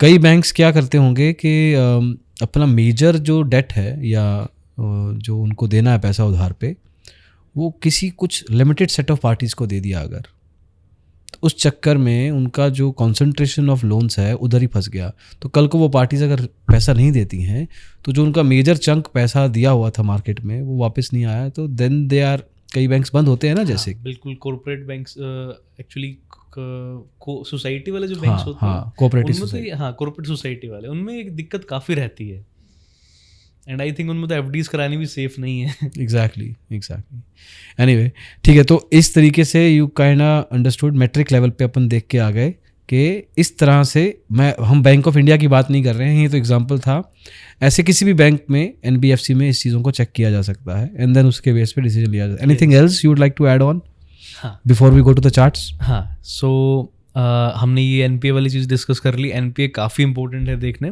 सबसे ज़्यादा इंपॉर्टेंट है नेट एनपीए कि नेट एनपीए कितना है अभी बैंक के ऊपर, वो सब कुछ ठीक है। सिचुएशन बेटर ही होती जा रही है, हमें देखना सिचुएशन जहाँ बेटर हो रही है वहीं पैसा डालना है हमें। तो यहाँ पे सिचुएशन बेटर हो रही है काफ़ी, एंड ईयर ऑन ईयर का भी हम सेम तरीके से ही चेक करेंगे और सिचुएशन भी हमारी बेटर हो रही है। दूसरा फिर बैलेंस शीट भी काफ़ी इंपॉर्टेंट पार्ट है बैंक्स का भी एंड बाकी कंपनीज का भी। सो कितने रिजर्व्स हैं, रिजर्व्स जैसे मैंने बुक वैल्यू जो बोला, बुक वैल्यू ही एक तरीके से रिजर्व है, एंड उसके अगेंस्ट में हमने कितना पैसा बोरोइंग में दे रखा है, कितना पैसा हमने बोरो करके और आगे लोन बांट रखा है। तो जितना, तो इसको हम बोलते हैं, जो रेशो इसका निकल के आता है वो हम इसको पीवी रेशो बोलते हैं, प्राइस टू बुक रेशो, कि कितने टाइम्स पे हमारा डेट चल रहा है, डेट हमारा कितने टाइम से इक्विटी के। तो वो आई थिंक 7-8 टाइम्स से ऊपर नहीं होना चाहिए, 7-8 टाइम्स इज कंफर्टेबल नंबर। मतलब कि 100 रुपये बैंक के पास है, उसने इसका सिंपल भाषा में मतलब क्या है? जैसे मान लो कि हमारे पास 100 रुपये जेब में है, हमने बाहर से 500 रुपये लिए उधार, तो हमारा जो पीबी रेशो हुआ वो 1:5 हुआ। करेक्ट। तो 5 के पीवी पे हम बैठे हैं, तो जितना पैसा हमारे पास खुद के पास है उससे हम 5 टाइम 6 टाइम या 8 टाइम तक 9 टाइम तक ले सकते हैं। उससे ज़्यादा आई थिंक थोड़ी सिचुएशन ख़राब हो सकती है। Okay got it. ये चीज़ें हैं। बाकी इन्वेस्टमेंट्स बढ़ती जा रही हैं, हमें ये देखना है कि सब कुछ अप ट्रेंड में ही चल रहा हो। फिक्स्ड एसेट भी अप ट्रेंड में जा रही हैं, इन्वेस्टमेंट भी अप ट्रेंड में है, सब चीज़ें अप ट्रेंड में ही है हमारी। दूसरा कैश फ्लो बैंकिंग कंपनीज में मैटर नहीं करता। कैश फ्लो बैंकिंग कंपनीज में अलग तरीके से चलता है, जबकि दूसरी कंपनीज में अलग तरीके से चलता है। ओके। ऑपरेटिंग एक्टिविटी में इस पर लॉस ही दिखेगा आपको, जबकि दूसरी कंपनीज में ऑपरेटिंग एक्टिविटी पॉजिटिव होनी चाहिए। ऑपरेटिंग एक्टिविटी में हमें हमेशा प्रॉफिट ही दिखना चाहिए, हमें हमेशा कैश इन ही दिखना चाहिए। ये हमारा थोड़ा सा बैंकिंग कंपनीज का और दूसरी कंपनीज का उल्टा है। एंड फिर शेयर होल्डिंग पैटर्न कि कौन कौन इसके शेयर होल्डर्स हैं एंड कितना माल पब्लिक के पास है, कितना माल प्रमोटर्स के पास है। तो स्ट्रॉन्ग हैंड हम मानते हैं वो प्रमोटर्स को, FIAs को, NDIAs को मानते हैं। ओके। पब्लिक के पास जितना शेयर कम होगा वो उतना बेटर है। अच्छा, परसेंटेज लेवल पे? हाँ, वो उतना बेटर है। जितना परसेंटेज कम होगा, हम इसको यहाँ से भी एक्सपेंड करके देख सकते हैं कि किसी और के पास, स्ट्रॉन्ग हैंड के पास तो नहीं है शेयर, तो जितना कम हो उतना better. So this is just an example again. तो इस केस में अगर हम इसका चार्ट देखें या किसी और स्टॉक का चार्ट देखें अगर, तो किसी का देखना चाहेंगे? चलो हम बैंक ऑफ इंडिया का ही अगर पहले देख लें। तो ऐसे दिन में कितने स्टॉक्स देखते हो स्क्रीनिंग लेवल पे? स्क्रीनिंग लेवल पे अराउंड 150-200 स्टॉक्स हर रोज डेली। पर ऊपर से सुपरफिशियली पता लग जाता होगा अभी तो। ऊपर से अगर कोई मेरे को अच्छा लगता है नाम, उसको मैं नोट डाउन करके एंड उसको फिर डिटेल में देखेंगे। ओके। तो जैसे इसका हम जैसे चार्ट देखते हैं, तो एक सबसे पहले चीज़ मैं समझाना चाहूँगा जो चार्ट पे, वो मैं मूविंग एवरेजेस को फॉलो करता हूँ। जो मूविंग एवरेजेस होती हैं वो जैसे हमने 200 डे में एंड 50 डे में वहाँ पे अप्लाई किया था, साथ में यहाँ पे मैंने अप्लाई किया हुआ 20 डे में एंड 100 डे में भी यहाँ पे अप्लाई किया हुआ मैंने। क्यों, क्या है इसका रीज़न? क्या है इसका रीज़न ये है कि हमें प्राइस देखना है कि किस तरीके से प्राइस में मूवमेंट हुई है रिसेंट डेज में। सो मैं ये चीज़ फॉलो करता हूँ कि अगर आपका जो प्राइस है, ये जो आपको प्राइस अभी दिख रहा है, ये अगर प्राइस इस तरीके से, ये जो लाइन है, जैसे ये नीली लाइन है, ये इंडिकेट करती है हमारे 200 डेमा को। सो ये जो नीली लाइन है हमारी इंडिकेट करती है 200 डेमा को, and then 100, 50 and 20। So price in सब के नीचे होना चाहिए। मेरा जो पैटर्न है, मैं क्या करता हूँ फॉलो, कि जो सीक्वेंस है इनका, ये सबसे ऊपर ऐसे ही होनी चाहिए नीली लाइन, ये 200 डेमा होना चाहिए, फिर 100, फिर 50, फिर 20। इस तरीके से अगर प्राइस चल रहा है तो इसी तरीके से ऊपर जाएगा, इसी तरीके से वो ऊपर जाएगा। मैं मानता हूँ कि ये सबसे सही सिचुएशन है अभी इसके लिए, सबसे अंडर वैल्यूड सिचुएशन में अभी ये कंपनी है। तो अगर यहाँ पे जैसे हम देखेंगे, तो अभी बाइंग पॉइंट तो हमने ये देख लिया कि बाइंग पॉइंट ये हो सकता है। सेलिंग पॉइंट कब बनेगा? सेलिंग पॉइंट तब बनेगा जब ये चीज़ें पूरी उल्टी हो जाएं। करेक्ट। 200 डे में सबसे नीचे आ जाए, उसके ऊपर हमारा 100 डे में आ जाए, फिर 50 डे में आ जाए, फिर 20 डे में आ जाए, जैसे कि यहाँ पे पहले हो चुका है। अगर हम यहाँ पे देखें, ये हुआ था हमारा अक्टूबर 2022 के आसपास, ये यहाँ पे सेम सिचुएशन पैदा हुई थी, और इसी तरीके से मूविंग एवरेजेस ये 200, फिर 100, फिर 50, फिर 20, इसी तरीके से प्लेस्ड थे यहाँ पे। एंड जब इसका उल्टा हुआ, जब हम बात कर रहे थे कि इसका उल्टा होगा एंड तब हमें प्रॉफिट बुकिंग करनी है, ये उल्टा हुआ यहाँ पे जाके। आप ये देखिए कि यहाँ पे ये चीज़ बनी थी एंड इसका उल्टा हुआ कहाँ पे जाके? उल्टा हुआ यहाँ पे उल्टा होना स्टार्ट हुआ। यहाँ पे ये जो हो रहा है, यहाँ पे ये उल्टा होना स्टार्ट हुआ। 200 सबसे नीचे आया, उसके ऊपर 100 है, फिर 50, फिर 20। तो जब ये सिचुएशन अब इसमें आएगी, हमें इसको राइड करते जाना है, हमें बेचना नहीं इतनी जल्दी, हमें इसको राइड करते जाना है। जहाँ तक चलता है चलने देना है हमें। जहाँ पे जब RSI इतना, इस पॉइंट पे RSI आ जाए, इतना RSI हाई हो जाए, जब RSI 100-120 का लेवल क्रॉस कर दे, या फिर हमें लगे कि भैया अभी नीचे आ रहा है, बहुत हमने प्रॉफिट कमा लिया, बहुत पैसा कमा लिया, तब इससे निकल जाना बाहर हमें, क्योंकि फिर से ये ऐसे ही पैटर्न बनाएगा, सेम टू सेम हिस्ट्री फिर से ऐसे ही रिपीट होगी एंड ऐसे ही साइकिल घूमती जाएगी। ये सेम सिचुएशन अभी यहाँ पे 2024 में भी होने वाली है। जिस तरीके से, जिस प्रकार ये नीचे आया है, जिस तरीके से इसने ये पैटर्न बनाया है, वैसे ही ये उल्टा पैटर्न बनाएगा एंड वैसे ही ये ऊपर चलना स्टार्ट होगा। 200 रुपीज़ ये जल्दी ही दिखाएगा आई गेस, क्योंकि 155 रुपये की बुक वैल्यू है एंड टेक्निकल भी सपोर्ट कर रहा है इस चीज़ को। ये उल्टा पैटर्न इसी तरीके से बनाएगा यहाँ पे। तो that is why I think you qualify yourself as a positional trader as well, not just a swing trader, क्योंकि कई बार इसमें होल्डिंग पीरियड पता ही नहीं होता है कि कितना है। होल्डिंग पीरियड कितना भी हो सकता है। आई थिंक होल्डिंग पीरियड इसमें मैं इसको 1.5 साल से होल्ड करके बैठा हूँ। 60 रुपये में मेरा बाइंग प्राइस था एंड अभी भी मैं होल्ड करके इसको बैठा हूँ एंड अगले 2 साल भी मैं इसको होल्ड कर सकता हूँ। आई थिंक कि अगले 2 साल में यहाँ से डबल होना चाहिए एंड 50% अगर हम कमाते हैं साल का तो कोई छोटी बात नहीं है। पार्थ, डीएमए तो वी कैन सी कि किसके बेस पे now you have an idea कि इस जोन में मैं बाय कर सकता हूँ, बट एग्जैक्ट एंट्री या एग्जैक्ट एग्जिट पॉइंट अगर हमें निकालना हो, is there anything more to this? हाँ, एक स्ट्रेटेजी है जो कि मैं काफ़ी फॉलो करता हूँ, उसको मैं बोलता हूँ 20% स्ट्रेटेजी। तो इसमें क्या होता है कि जैसे मैं स्टॉक के बारे में डिस्कस करूँगा वाडीलाल, सो जैसे वाडीलाल का चार्ट है तो मैंने इसको बाय किया था वाडीलाल को। मैं इससे एग्जांपल देना चाहता हूँ कि 20% की स्ट्रेटेजी काम कैसे करती है। तो मैंने इसको जब बाय किया, ये मैंने बाय किया था दिसंबर 2023 में। ठीक है। किस बेसिस पे बाय किया कि ये जो ग्रीन कैंडल्स बनी है, ये ग्रीन कैंडल्स जो बनी है ये एक साथ ग्रीन कैंडल्स बनी है। तो ये स्ट्रेटेजी है जो मैं आपको बताने जा रहा हूँ। तो क्या होगा जब भी इस तरीके से ग्रीन कैंडल बन रही है, एक साथ ग्रीन कैंडल बन रही है, बीच में एक भी रेड कैंडल नहीं होनी चाहिए। ओके। एक साथ जब 20% का भाव ऊपर जा रहे ग्रीन कैंडल बनाते हुए, ठीक है, और ग्रीन कैंडल के बाद ही एक रेड कैंडल बन के वो भाव नीचे आ रहा है, इसका मतलब जो 20% की मूवमेंट आई थी, ये 20% की मूवमेंट ऐसे तो नहीं आ सकती। 20% की मूवमेंट काफी बड़ी मूवमेंट है। एग्जैक्ट। तो कोई अगर बड़ा प्लेयर या कोई ऑपरेटर बाय करेगा तभी वो मूवमेंट आएगी। तो हम इससे ये पता लगा सकते हैं कि ये जो 20% की मूवमेंट थी ये तब आई थी जब कोई ऑपरेटर एंटर किया था। करेक्ट। पर वो ऑपरेटर अभी एग्जिट नहीं किया है, क्योंकि उसके बाद तुरंत जो है अगले दिन से रेड कैंडल बनने लगी और प्राइस नीचे आ गया। ऑपरेटर ने एग्जिट नहीं किया। ये कैसे पता हमें कि उसने धीरे धीरे क्या पता एग्जिट किया हो? नहीं, बट उसका जो बाइंग प्राइस था, जो उसका एवरेज बाइंग प्राइस आएगा, वो आप देखेंगे कहीं ना कहीं उसका, अच्छा, वो लॉस में नहीं छोड़ेगा। हाँ, लॉस में नहीं छोड़ेगा। वो लॉस में कुछ भी नहीं बेचेगा। उसने अभी फ्रेश ये बाई किया था। उसको वो अगर एवरेज आउट भी करता है तो उसको नीचे ले जाके एवरेज आउट करेगा। करेक्ट। और ये इस तरीके से इसलिए बनती हैं क्योंकि जैसे मान लीजिए कि मैंने पहले स्टॉक को बाय कर लिया, मैंने उसको 20% चढ़ा दिया, उसके बाद मुझे और बाय करना है तो उसको नीचे लेके आके बाय करूंगा। या फिर आप मेरे को मिले या फिर मेरे को कोई फ्रेंड मिला, उन्होंने बोला कि भाई मेरे को भी बाय करना था, आप इस ट्रेन में मेरे को भी चढ़ा लो, आप फायदा उठा रहे हो, मेरे को भी थोड़ा दिला दो माल। करेक्ट। तो उसके प्राइस को मैं आराम से करके नीचे लेके आऊंगा, वेट करूंगा नीचे आए प्राइस, नीचे आके फिर से उसको उठाना चालू कर देंगे। तो इसी तरीके से मैंने इसको पकड़ा कि जब सारी ग्रीन कैंडल बनी हुई है 20% या 20% से ज्यादा, टाइम फ्रेम जो है 1 साल का होना चाहिए। मतलब 1 साल पहले की बात नहीं होनी चाहिए, वो फ्रेश बात होनी चाहिए, जो कि 1 साल या 1 साल से कम की होनी चाहिए। ओके। अगर ज्यादा पुरानी होगी इसका मतलब ऑपरेटर हो सकता है कि माल छोड़ दिया होगा। हाँ, तो ये कैंडल ऐसे बनी थी, मैंने यहाँ पे इसको पकड़ा एंड वापस से ऐसे कैंडल्स बनी, यहाँ पे मैंने एग्जिट लिया अपना। मेरा अराउंड आप मान के चलिए 2 महीने में मेरा एग्जिट हो चुका था, 30% आ चुका था। बट ये बहुत रेयर सिचुएशन है जहाँ पे 20% का मिल जाए 6-7 कैंडल। नहीं, ये रेयर नहीं है सर। रियली? मैं आपको दिखा सकता हूँ, ये रेयर नहीं है। देखिए, जैसे मैं दिखाता हूँ आपको जेपी पावर, अभी सेम सिनेरियो इसमें चल रहा है। मैंने इसको इसीलिए अभी अच्छी खासी क्वांटिटी में बाय किया है रिसेंटली, एंड इसके बारे में मैं डिस्क्लोजर पहले ही दे दूं, ये सिर्फ एक एजुकेशनल पर्पस से है, कोई बाय सेल रिकमेंडेशन नहीं। ये मेरे पास इसमें होल्डिंग है। सो आप इसमें देखेंगे तो यहाँ पे ये पूरी की पूरी जो कैंडल है, हमें जो कैंडल यहाँ पे दिख रही है, ये 3 कैंडल्स हैं एंड ये हमारा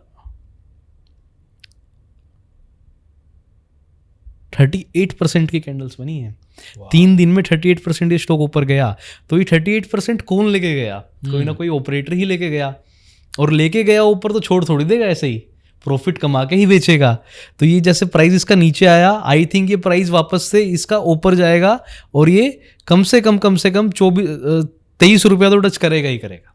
and how do you get to that point? कभी पहुंच ऐसे निकाल तो सकते ही नहीं है पॉइंट अपन, बट कभी ना कभी तो पहुंचना पड़ेगा ना कि मेरी पहली सीढ़ी ये है। वो पहली सीढ़ी कैसे पता करोगे? हाँ, पहली सीढ़ी जैसे मतलब योर एंट्री पॉइंट कि मैं यहाँ से शुरू करूँगा। सो कैसा है कि जैसे मेरे पास अराउंड इसमें लिस्ट बनी हुई है, जैसे 200 स्टॉक्स की लिस्ट है।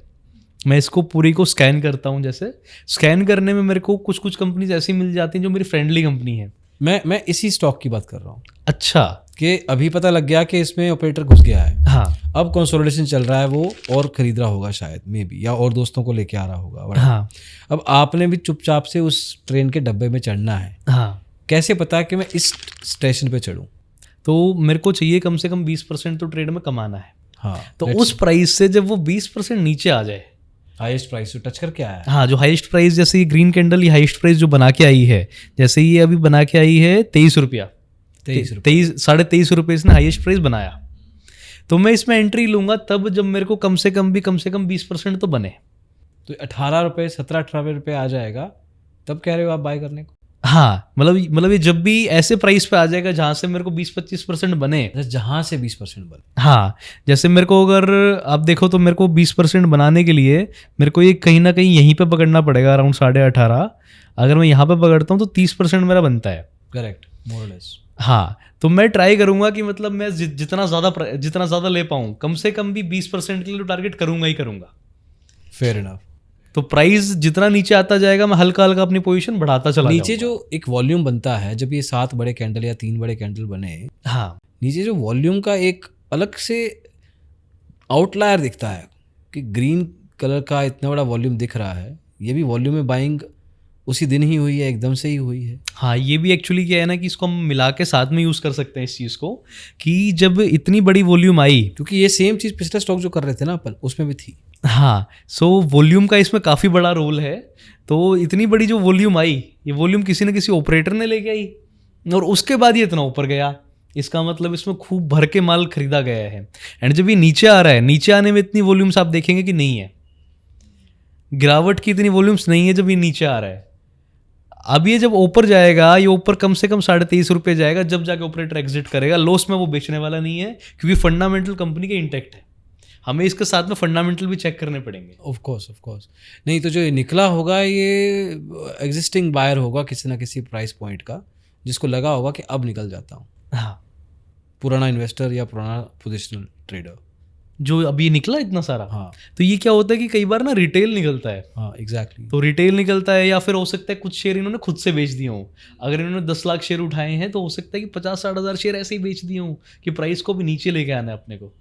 अगर 3-4% प्राइस वैसे टूट जाए तो रिटेल घबरा के अपने आप से थोड़ा माल बेच देता है। नहीं, बट इस तरह से ऑपरेटर क्यों नहीं सोचता कि यार मैं चलो 10 लाख की जगह 2-2 लाख करके बढ़ाता रहता हूँ इसको। लोग पंप की बात है, पंप करना मुश्किल होता है वैसे, ये मिड कैप स्टॉक्स होते हैं। हाँ, ये जैसे लार्ज कैप में तो बहुत मुश्किल है ये होना। लार्ज कैप में मुश्किल है। हम इस चीज़ के लिए पकड़ते हैं अराउंड 1,000 करोड़ से लेके 20-25 हज़ार करोड़ की कंपनी तक, फंडामेंटल चेक करने के बाद।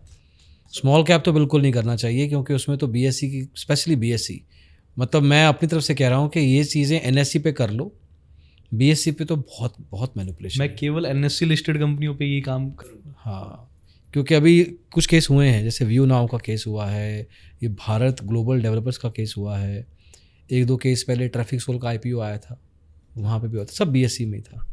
अब स्ट्रेंजली है बीएससी काम कर रहा होगा, आई एम अज्यूमिंग इसके ऊपर कुछ ना कुछ, बट चलो। तो हाँ, तो ये मेरा क्वेश्चन ये था कि ऑपरेटर ऐसा क्यों नहीं करेगा कि वो इसी चीज़ को धीरे धीरे बढ़ाता रहे और वहीं पे ही जब देखे लोग रिटेल भी चढ़ने लग जाए उसी टाइम पे ही, रादर देन कंसोलिडेशन के बाद चढ़े। एक समझदार ट्रेडर को चाहिए ही नहीं उसको ना, उसको तो चाहिए मौके का फ़ायदा उठाने वाले लोग, तभी चढ़ जाए और बाद में उनको पंप करके फिर डंप करके निकल जाए। काफ़ी बार कर सकता है। काफ़ी बार कैसे होता है कि जैसे हमें माल ख़रीदना है, हमारे पास पैसा पड़ा है, हमें परचेज करना ही है, हमने परचेज नहीं किया तो कोई और ऑर्डर डाल रहा है साथ में, वो परचेज कर लेगा, हमें परचेज साथ में उसके करना ही पड़ेगा। तो एक ग्रुप जो है साथ, ग्रुप पीछे लगता है स्टॉक के, पूरा का पूरा ग्रुप पीछे लगता है, वो स्टॉक को इस तरीके से चढ़ाता है, परचेज करता है, वो देखते हैं किसी और को भी परचेज करना है, तो भाव को हल्का हल्का करके वो नीचे लेके आते हैं। नीचे लेके आने का भी एक इनके पास तरीका है, ये क्या करते हैं, प्री ओपन के अंदर ही कुछ शेयर बहुत सस्ते दाम पे लगा देते हैं। हम जैसे डिस्कस कर रहे थे कि 20% की स्ट्रेटेजी है क्या हमारी, तो 20% की सर स्ट्रेटेजी हम बात करें अगर, तो मैंने जैसे स्टॉक को अगर बात करें वाडीलाल, तो वाडीलाल में मैंने ये यूज़ की थी। क्या हुआ था कि यहाँ पे आप जैसे कैंडल देखेंगे तो इसमें 20% की लगातार ऐसे 23% की कैंडल बनी थी, तो 23% की इस तरीके से कैंडल बनना वो अपने आप में एक बड़ी बात है काफ़ी, क्योंकि इसका मतलब इसमें कोई ना कोई ऑपरेटर की मूवमेंट थी, ये कोई ना कोई बड़े प्लेयर ने बाय किया, इसीलिए एक साथ जो है 23% का कैंडल ऐसे बना। और एक वॉल्यूम का बार भी स्ट्रॉन्ग नीचे दिख रहा है। हाँ, ये वॉल्यूम भी इतनी ज़्यादा ही, एंड ये कैंडल इस तरीके से 23% की बनी। इसका मतलब किसी ने हैवी वॉल्यूम में अच्छा खासा बाय किया है, इसलिए इतना ये ऊपर गया। करेक्ट। उसके बाद जब ये नीचे आया, ये इसमें वॉल्यूम ही नहीं, आप देखेंगे बिना वॉल्यूम के ही नीचे आया है। इसका मतलब जो ऑपरेटर ने डाइव इन किया, ऑपरेटर जब घुसा उसके बाद ऑपरेटर ने एग्जिट नहीं किया है, खुद नहीं निकला है। जैसे कि बात कर रहे थे रिटेल ट्रेडर, हाँ लेवल पे, हाँ रिटेल वाला तो निकलता जाता है, अगर प्राइस थोड़ा सा भी कम हुआ रिटेल वाला तो डर के वैसे ही निकल जाता है। हाँ, तो अभी ऑपरेटर अंदर ही है। तो अगर इस तरीके से कभी भी ऐसी कैंडल बने ना कि एक साथ जब ग्रीन कैंडल्स बने और ग्रीन कैंडल के बाद सीधा रेड कैंडल आ जाए, जो हमारी क्लोजिंग है वो ग्रीन कैंडल से ही होनी चाहिए। जब रेड कैंडल अगले दिन बननी चाहिए, क्लोजिंग हमारी उस दिन ग्रीन कैंडल से होनी चाहिए। ओके। ये जितनी बार्स बने, चाहे बार 10 बने चाहे 15 बने, पर कॉन्टिन्यूसली ग्रीन कैंडल बननी चाहिए, कॉन्टिन्यूसली। इसका मतलब यहाँ पे ऑपरेटर घुसा है। उसने तो एंट्री ले ली है। हाँ, उसने एंट्री ले ली। ऑपरेटर अभी एग्जिट नहीं किया, ऑपरेटर ने एंट्री ले ली। अब ऑपरेटर अपनी जो है दोस्तों के लिए या फिर खुद और माल भरने के लिए फिर से स्टॉक प्राइस को नीचे लेके आएगा। और हाँ, एंड ऑपरेटर काफी आराम से माल भरता है, ऑपरेटर काफी शांति से काम करता है। ऑपरेटर हमारी तरह नहीं कि हम जल्दी जैसे जंप इन किया एंड बाहर निकले। ऑपरेटर साल भर लगाता है बाय करने के लिए एंड उसका बेचने के लिए, क्योंकि उसको पता है कि कंट्रोल तो उसी ने करना है इवेंचुअली। हाँ, कंट्रोल उसी को करना है। तो कंपनी के फंडामेंटल अच्छे वैसे भी हैं। तो ऑपरेटर यहाँ पे एंटर किया। अब ऑपरेटर आप देखेंगे कि यहाँ तक इस स्टॉक को लेके आया। सर्दी का मौसम है, वैसे भी आइसक्रीम का स्टॉक चलता नहीं है सर्दी में, ये यहाँ तक इसको लेके आया एंड आराम से इसने चढ़ाना ही चालू कर दिया वापस से। मैं भी यहीं पे एंटर हुआ, मैंने इसको भापा सिचुएशन को, एंड मैं 2300 के आसपास 2350 के आसपास एंटर हुआ। मैंने जो एग्जिट लिया वो एग्जिट लिया, ये जो पूरा ऊपर तक ये जब कैंडल है ये यहाँ पे एग्जिट लिया 3300 पे। कैसे पता लगा कि तुम्हें यहीं एंटर करना है? क्योंकि मार्केट तो स्टॉक तो कंसोलिडेट हो रहा था, इनफैक्ट गिर रहा था फॉर दैट मैटर। हो सकता है कि देखो यहाँ से और भी ज्यादा ही गिर जाता, ऑपरेटर की मर्जी, हम कुछ भी नहीं कर सकते। करेक्ट, हो सकता है कि और ज्यादा गिर जाता, बट मेरे को लगा कि यहाँ पे अब ग्रीन कैंडल्स बननी स्टार्ट हो गई हैं एंड स्टॉक काफी ज्यादा गिर चुका है। करेक्ट, मेरे को 20-25% चाहिए। 20-25% अगर स्टॉक नीचे आ गया उस लेवल से तो मैं बाय करना स्टार्ट कर दूंगा। अभी सबसे ऊंचे वाला भाव इसका, जिस हाईएस्ट प्राइस पॉइंट पे ऑपरेटर लेके गया था उससे 20-25% नीचे आ गया है और हल्की फुल्की ग्रीन कैंडल बननी शुरू हो गई है। तो that's a Q for you कि थोड़ा बहुत क्वांटिटी ऐड ऑन करना शुरू करो। थोड़ा बहुत करोगे या एकदम से डाल दोगे 2%? नहीं, मैं उसमें 50% अपनी क्वांटिटी जितनी मेरे को चाहिए 50% में एंटर कर जाऊंगा। बाकी मैं धीरे धीरे करके जब वो ऊपर चलना स्टार्ट होगा मैं एंटर करता जाऊंगा। ओके। इसमें केस ये भी है कि जो ये 20% की कैंडल की मैं बात कर रहा हूँ, इसके बाद कोई भी कैंडल जो है उसको क्रॉस नहीं करनी चाहिए। मतलब उसके बाद जो प्राइस है वो नीचे ही रहना चाहिए। जब वो ऊपर जाएगा तब हम बाय करना स्टार्ट करेंगे, एंड जब सबसे ऊपर प्राइस चला जाएगा, जो वो कैंडल का हाई है वो निकल जाएगा या कैंडल के हाई तक हम आ जाएंगे, जो ऑपरेटर की कैंडल थी वहां पे हम निकल जाएंगे, वहां पे हम एग्जिट कर लेंगे, जैसे हम यहाँ पे एग्जिट करेंगे। अब उसके बाद ऊपर जाए नीचे जाए कोई फर्क नहीं पड़ता। उसके बाद हो सकता है कि ऑपरेटर भी एग्जिट कर जाए, हाँ। क्योंकि ऑपरेटर ने हो सकता है एवरेजिंग कर ली हो। अब ऊपर जाए नीचे जाए कहीं भी जाए, थोड़ा सा ऊपर जाएगा जितना पिछला प्राइस पॉइंट था उसके बियॉन्ड शायद, मैं अपनी तरफ से शायद कह रहा हूँ, बट अपने लिए सेफ हो जाएगा कि उसके बाद हमें स्टॉक नहीं देखना है, हमने जितना निकालना था निकाल लिया, क्योंकि ऑपरेटर उसके ऊपर ही एग्जिट करेगा। एंड ऑपरेटर ने गलती से अगर एवरेज कर लिया होगा, जैसे हम इसमें साल भर का ही लेते हैं कि साल भर से पुराना केस नहीं होना चाहिए वो, हाँ, तो साल भर के अंदर का ही केस होना चाहिए, with in the last 1 year ये सब मूवमेंट होनी चाहिए। हाँ, अगर ये खुद का रूल है, ऐसा कोई मार्केट स्पेसिफिक चीज? हाँ, ये खुद का रूल है, इसको हम मॉडिफाई कैसे भी कर सकते हैं। ऐसे स्टॉक के मूवमेंट कहीं और स्टॉक्स में भी देख सकते हैं हम, कुछ है ऐसा? हाँ, जैसे हम बात करें काफ़ी सारे स्टॉक्स है सर ऐसे, जैसे हम बात करें जेपी पावर, उसमें अभी सेम केस सिनेरियो डेवलप हो रहा है एंड इसमें वॉल्यूम्स का भी काफ़ी रोल है। जैसे वॉल्यूम्स को समझना थोड़ा डिफिकल्ट है, बट वॉल्यूम्स का काफ़ी रोल है कि कितनी वॉल्यूम से वो ऊपर गया एंड कितनी वॉल्यूम से नीचे आ रहा है। ज़्यादा वॉल्यूम से ऊपर गया एंड कम वॉल्यूम से नीचे आ रहा है, इसका मतलब साफ साफ ये है कि ऑपरेटर अभी भी अंदर फंसा। अगर हमें उसी दिन एक बड़ा वॉल्यूम दिख जाता है जहाँ पे प्राइस भी गिर रहा है, हाँ, तो दैट ऑल्सो टेल्स कि ऑपरेटर तो निकल गया। हाँ, बिल्कुल, ऑपरेटर ने गलत टच कर लिया था, उसको लगा कि छोड़ो इसको, कुछ और देखते हैं। हाँ, ये होता होगा। हाँ, ये बिल्कुल पॉसिबिलिटी है। हमें वॉल्यूम्स पे खास ध्यान रखना है। अगर इतनी ही बड़ी कैंडल वॉल्यूम की हमें बन जाती साइड में एक और, तो मैं सोचता कि यहाँ से ऑपरेटर अब निकल चुका है, तो मैं उसको टच करने में डरता कि ऑपरेटर ने एंटर तो किया था पर हो सकता है किसी मिसकैलकुलेशन की वजह से या फिर कोई गलत ट्रेड पड़ गया उससे, अब वो एग्जिट कर चुके। इनफैक्ट जो भी हम साल की ड्यूरेशन की बात कर रहे थे उसके बीच में कहीं भी एक बहुत बड़ी कैंडल दिखेगी अगर, हाँ is that a signal for you? हाँ बिल्कुल वो सिग्नल है। हम उसके शेयर होल्डिंग पैटर्न को पहले स्कैन करेंगे कि शेयर होल्डिंग पैटर्न है कैसा। बहुत ज़्यादा पब्लिक तो नहीं है, अगर पब्लिक बहुत ज़्यादा नहीं है तो इसका मतलब मेजर स्टेक जो है वो ऑपरेटर्स का ही है। FII DI एंड जो प्रमोटर है वो ऑपरेटर ही है, तो उन्हीं का स्टेक ज़्यादा है, तो हो सकता है उन्होंने एग्जिट किया हो। रिटेल के पास इतनी क्षमता नहीं है कि वो इतनी वॉल्यूम जनरेट कर और पाए। रिटेल इकट्ठा एक दिन कोई यूनियन बना के नहीं आएगा कि चलो छोड़ आते हैं स्टॉक को, बेच आते हैं स्टॉक। या एक पॉसिबिलिटी ये हो सकती है कि उसमें कोई ना कोई न्यूज़ डेवलप हुई हो, हाँ दैट्स इवेंट बेस्ड हो गया, वो कुछ अलग चीज़ हो गया। वो हमें देखना पड़ेगा। At any given point in time कितने स्टॉक्स की पोजीशन बन रखी होती है? Around 45 to 50। व्हाट 45-50 स्टॉक लगातार चलते हैं हर टाइम पे। हाँ 45 से 50 स्टॉक रखते हो? हाँ इतना मैनेज हो जाता है? हाँ बिल्कुल, अगर आप फुल टाइम काम कर रहे हो तो फुल टाइम काम करने में आई थिंक 45-50 स्टॉक्स तो आपके पास होने चाहिए, क्योंकि उससे कम पे अगर आप काम करोगे तो फिर आप घुमा नहीं पाओगे कैपिटल को, चर्निंग आपकी काफ़ी कम हो जाएगी। जैसे कि अगर मेरे पास 45-50 स्टॉक्स हैं तो हर महीने मेरे पास काटने के लिए 2-3 चीज़ें होती हैं, नई चीज़ें 2-3 बाय करने के लिए होती हैं, क्योंकि मेरा ध्यान इतने स्टॉक्स पे होता है, मेरे को लगता है ये भी खरीद लूँ ये भी खरीद लूँ। अगर मेरे पास इतने स्टॉक्स नहीं होंगे तो मैं बाय सेल जल्दी जल्दी नहीं कर पाऊंगा, तो मेरे पास हो सकता है कुछ अपॉर्चुनिटीज मिस भी हो जाए, तो मैं मिस करने का रिस्क नहीं लेना चाहता।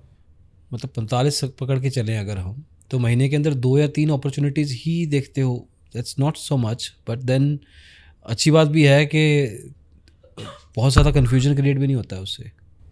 एक्चुअली वो डिपेंड करता है कि किसी महीने अगर मार्केट काफ़ी अच्छी चली तो हम प्रॉफिट बुकिंग ज़्यादा करेंगे। एवरेज में 2-3 आते हैं पर महीने, एवरेज में हो सकता है कि इस महीने हम एक भी बुक ना करें अगर मार्केट अभी बियर रन में है। अगर मार्केट अच्छी चली, किसी स्टॉक में अच्छा खासा 20-30% का प्रॉफिट आया, 3-4 स्क्रिप्ट्स में ऐसा हुआ, हम बुक कर लेंगे, हम बुक करके नई अपॉर्चुनिटी पे चले जाएंगे। अभी रिसेंटली मैंने 2-3 चीज़ें ऐड की हैं, कुछ स्टॉक्स मेरे सेल हुए तो मैंने ऐड की है चीज़ें। तो बेसिकली सारा दिन सिर्फ इसमें जाता है कि कोई अपॉर्चुनिटी आ रही है, नहीं आ रही, पूरा दिन चला जाएगा, पूरे हफ्ते चले जाएंगे, कई बार पूरा महीना भी चला जाएगा। हाँ और कोई पोजीशन नई नहीं बनाई जाएगी और कोई एग्जिस्टिंग पोजीशन को काटा भी नहीं जाएगा। हाँ बिल्कुल पॉसिबल है। जब मार्केट ऐसे फेज में है जो अभी करंटली हो रहा है, तो ऐसे फेज में तो हमें यही करना पड़ेगा। अभी कुछ भी नहीं बेचना है, अभी कुछ भी नहीं खरीदना है। खरीदने को खरीद सकते हैं अगर कैपिटल है तो, नहीं है तो आराम से बैठेंगे। पार्थ कभी पूरा बियर फेज देखा है? बियर फेज मतलब गिरे जा रहा है और स्टॉक्स 45-50 पड़े हैं और सभी गिर रहे हैं। हैव यू सीन काफ़ी बार एनी हुआ ऑफ है, दैट साइकिल? काफ़ी बार हुआ है। जब रशिया यूक्रेन का हमें अभी फेज़ याद है, रशिया यूक्रेन के टाइम पे ऐसा ही हुआ था कि डेली गिरे जा रहा था। काफ़ी फास्ट रिकवरी भी की, बट एक बार का सिनेरियो ऐसा था कि 30% पोर्टफोलियो का साफ हो गया था। 30% स्टॉक सारे के सारे वाइप आउट हो गए थे, जो कैपिटल का 30% उड़ चुका था। बट फिर भी मन में शांति ये थी कि हम कैश में काम कर रहे हैं एंड आराम से लेके बैठेंगे। 2 महीने बाद रिकवरी आई पूरी की पूरी। मतलब टच ही नहीं किया, टच भी नहीं किया, कुछ एग्जिट नहीं किया, कुछ भी एग्जिट नहीं किया, बल्कि कुछ ना कुछ एडअप किया। कुछ ना कुछ जो भी पैसा पड़ा था, जो भी कैश था अपने पास, उससे कुछ ना कुछ खरीदारी की, बेचा कुछ भी नहीं। क्योंकि पता है कि फंडामेंटली स्ट्रांग है, ये अच्छा बाइंग टाइम चल रहा है, बल्कि डिस्काउंट चल रहा है। मैं इसको एक दुकानदारी की तरह लेके चलता हूँ। जैसे कपड़े की दुकान में कभी सीज़न होता है, कभी सीज़न नहीं होता। अभी दिसंबर चल रहा है, दिसंबर में सीज़न नहीं होता, शादी ब्याह नहीं होते। जब सीज़न होगा, सीज़न में ग्राहक आएगा, ग्राहक को माल हम बेचेंगे। जिस टाइम कस्टमर आएगा हमें माल बेचना है, दुकान खुली रखनी है, दुकान बंद नहीं करनी। स्टॉक बेच दिया तो दुकान बंद हो गई। दुकान में माल हमेशा होना चाहिए। ग्राहक आएगा, ग्राहक को जो पसंद आएगा हम बेचेंगे, ग्राहक को जो हमें पसंद आएगा नया माल हम खरीदेंगे। बुल रन आया तो दिवाली का टाइम आया या जो भी सीजन का टाइम आया तो बेचना शुरू कर दिया, और अगर मंदा चल रहा है तो माल एक्यूमुलेट किया, बल्कि और सही दाम पे। तेजी में भी हम सही दाम पे खरीदेंगे, मंदी में भी सही दाम पे खरीदेंगे। खरीद के और बैठ जाएंगे, जब ग्राहक आएगा, बुल रन आएगा, माल बेचेंगे, नहीं तो आराम से बैठेंगे। ये तो पापा से डिस्कस करके निकली है बात, ये खुद की हो ही नहीं सकती है। क्योंकि ये दिस कम्स फ्रॉम समबडी जिसने एक्चुअल में बिजनेस चलाया है, दुकान चलाई है सालों साल, और उन्होंने देखा कि इसका और इसका तो सेम है। स्टॉक मार्केट का कोई दूर दूर का कनेक्शन वाला बात है ही नहीं, आसपास का ही है। एक्चुअली आई थिंक ये इस तरीके से किया जाना चाहिए कि हमें लॉस 1 रुपये का भी नहीं चाहिए। अगर प्रॉफिट आएगा तो उसको ले लेंगे, प्रॉफिट चाहे 2 रुपये का भी आए, पर लॉस 1 रुपये का भी नहीं चाहिए। अच्छा, मान लो कि फिल्टरिंग क्राइटेरिया में कुछ जैसे वायरस आ जाता है कंप्यूटर में, वैसे ही तुम्हारी वॉच लिस्ट में आ गया कोई वायरस, कोई ऐसा स्टॉक आ गया जो कि अच्छा नहीं था, तो कैसे पता कि कब काटना है उसको? और होल्डिंग भी डाल दी उसकी। अभी रिसेंटली हुआ, एक फ्यूजन माइक्रो फाइनेंस करके कंपनी है, वो मैंने परचेज़ कर ली। जब माइक्रो फाइनेंस साइकिल बिल्कुल डाउन टर्न में थी तब वो परचेज़ मैंने कर ली, तो 50% अभी डाउन है हुआ वो भी। बट मैं उसको अभी भी सेल नहीं कर रहा, क्योंकि जितनी बुरी चीज़ें हो सकती थी वो बुरी चीज़ें ऑलरेडी हो चुकी हैं। सेल करने का टाइम तब था जब वो 20% गिर चुका था। जब वो 50% गिर चुका है तो आई थिंक सेल करने का टाइम नहीं है। अब उसको आराम से लेके बैठने का टाइम है। कभी ना कभी वो आएगा, हो सकता है 1 साल ले, 1.5 साल ले, 2 साल ले, वो फिर से ऊपर आएगा एंड हो सकता है प्रॉफिट दे के जाए, ना दे के जाए, अपनी कॉस्ट तो निकाल के जाएगा। अगर अभी पकड़ा हुआ है, अभी पकड़ा हुआ है, बेचा नहीं है। क्योंकि अगर हम कुछ नया बेचेंगे तब भी कैपिटल तो हमारी 50% चली ही गई, उस बची हुई कैपिटल से हम परचेज करेंगे। जो नई चीज़ परचेज करेंगे उसमें कोई गारंटी नहीं है कि हमें प्रॉफिट आएगा कि नहीं आएगा। जो हम पकड़ के बैठे हैं वो ऑलरेडी बीटन डाउन है, उसको लेके बैठे। बट सही टाइम पे काटा क्यों नहीं इसको? क्योंकि सही टाइम पे नहीं पता चला कि साइकिल इस तरीके से वाइल्डली घूम जाएगी। एक्चुअली माइक्रो फाइनेंस की साइकिल इतनी वाइल्ड है, वो इतनी वाइल्ड तरीके से घूमती है कि पता भी नहीं चलता। तो साइकिल इस तरीके से चर्न हुई कि पता ही नहीं चला कि कब में से 50% उड़ गया। मैंने सोचा था कि 10% 20% की बात है एंड उसके बाद साइकिल दोबारा से रिवाइव हो जाएगी, पर वो साइकिल इतनी वाइल्ड तरीके से घूमी है कि उसने सारा का सारा कैपिटल ही उसके अंदर वाइप आउट कर दिया। अभी 50% मैं लॉस में बैठा हूँ उसमें, पर मैं फिर भी बैठा हूँ, मैं बेचूंगा नहीं उसको। अगर 45-50 स्टॉक हैं तो मैं मान के चल रहा हूँ कि 2% कैपिटल एलोकेशन होएगा। हाँ, अच्छा, इक्विवेलेंट होता है कैपिटल एलोकेशन या नहीं? ऐसा नहीं है कि किसी स्टॉक में 10% डाल दिया, किसी में 1% डाला, ऐसा कुछ होता है? नहीं, इक्वल ही होता है। इक्वल ही होता है। हाँ, मेजरली इक्वल ही एलोकेशन होता है, क्योंकि इक्वल करेंगे तभी हमारा जो है प्रॉफिट बन पाएगा। करेक्ट। अगर हम थोड़ा सा ज़्यादा ऊपर नीचे कैपिटल एलोकेशन करेंगे तो कंफ्यूजन तो हमें ये भी नहीं पता कि कौन सी चीज़ अच्छी है, कौन सी बुरी है। हमें तो अपना सिस्टम ही फॉलो करना है। तो मान लिए 50 स्टॉक पकड़ लिए तो हर एक को 2-2% दे दिया। अब उस हिसाब से उसको प्रॉफिट के टाइम पे देखा हमने, मेरे को लॉस का भी समझ नहीं आया कि आपका एग्जैक्टली कैसे डिसाइड होता है कि मेरे को इससे कट जाना है। ये तो चलो एक बुरा एक्सपीरियंस हो गया। नॉर्मल तरीके से अगर बात करें, how do you exit? Actually मैं स्टॉप लॉस रखता ही नहीं हूँ। मैं स्टॉप लॉस रखता हूँ अपनी रिसर्च में। जो मेरी स्क्रीनिंग है, मेरी स्क्रीनिंग में स्टॉप लॉस है। मैं ऐसी कंपनी को ही बाय करूँगा जो मुझे सारे फैक्टरों पे खरी उतर रही है। मेरे को जो सबसे बढ़िया चीज़ लग रही है मैं वही खाऊंगा। नहीं, बट फंडामेंटल तुम करे जा सकते हैं ना मैनिपुलेट।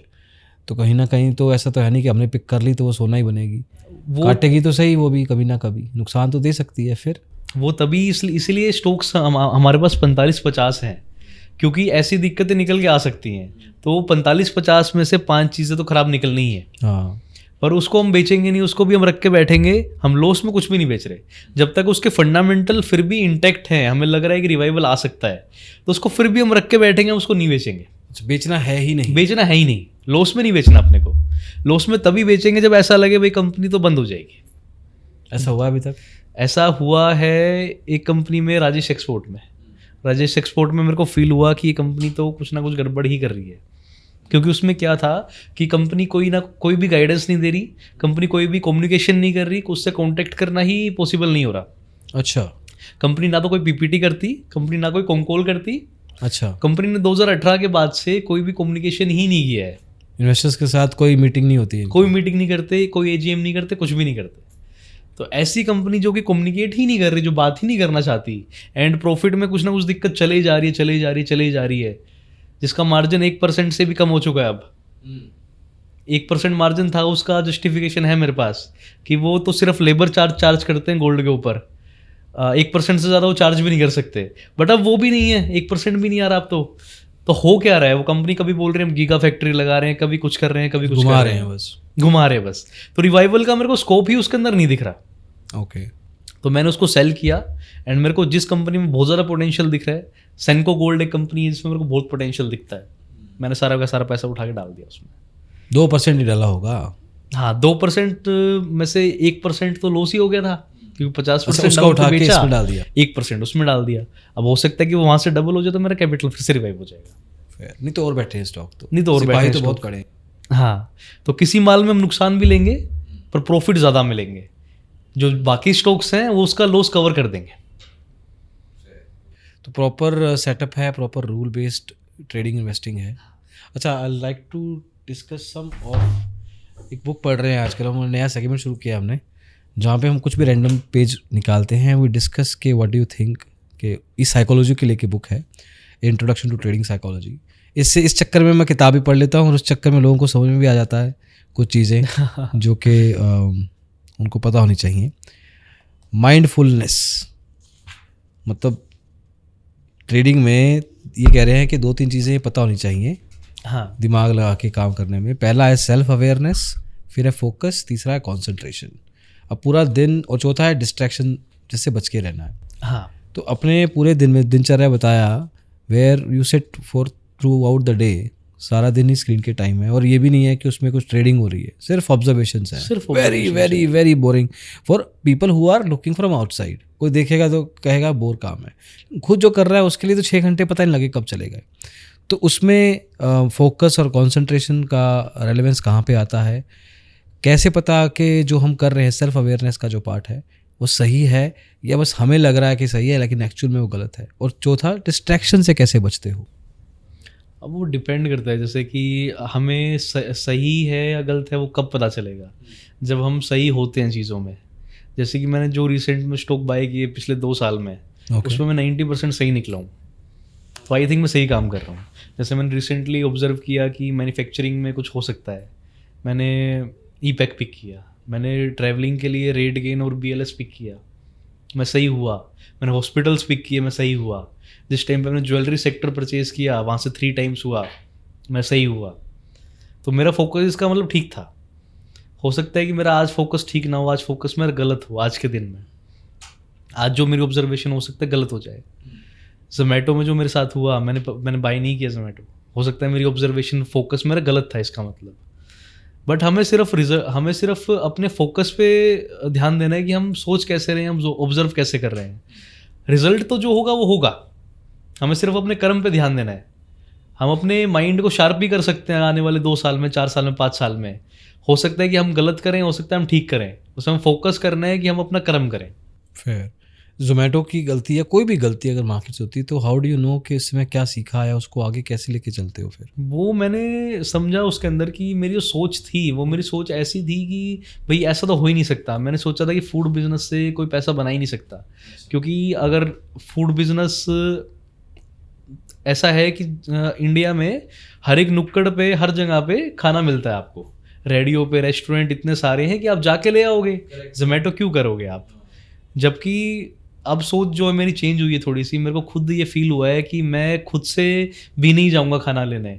मैं अगर नीचे भी है तब भी हो सकता है जोमेटो कर लूँ एक बार को, या मेरे को किसी पर्टिकुलर रेस्टोरेंट का खाना खाना है तो कौन लेके आएगा मेरे लिए, वो जोमेटो ही लेके आ सकता है। बेसिकली इंडियंस की का लेजीनेस अंडर एस्टिमेट कर दिया। हाँ, और दूसरी चीज़ ये कि पर कैपिटा इनकम हमारी ऐसे बढ़ रही है, डिस्पोजेबल इनकम हमारी बढ़ रही है कि हम स्पेंड कर सकते हैं। तो अभी जो चीज़ों में हम स्पेंड कर सकते हैं उसका अभी रोल आएगा काफ़ी ज़्यादा, उन चीज़ों में ग्रोथ आएगी। तो मैंने थोड़ा सोचा कि अपनी सोच को थोड़ा चेंज करना है, सोच को ओपन रखना है। हाँ, ओपन प्री कंसीव्ड नोशन के साथ अगर मार्केट में जाते हैं कि ऐसा हो ही नहीं सकता, तो फिर अपने आप से you don't know where you are getting, subjectivity आ गया ना। हाँ, सोच आ गया। हमें थोड़ा सोच को अपना ओपन रखना पड़ेगा, ओपननेस लानी पड़ेगी सोच में।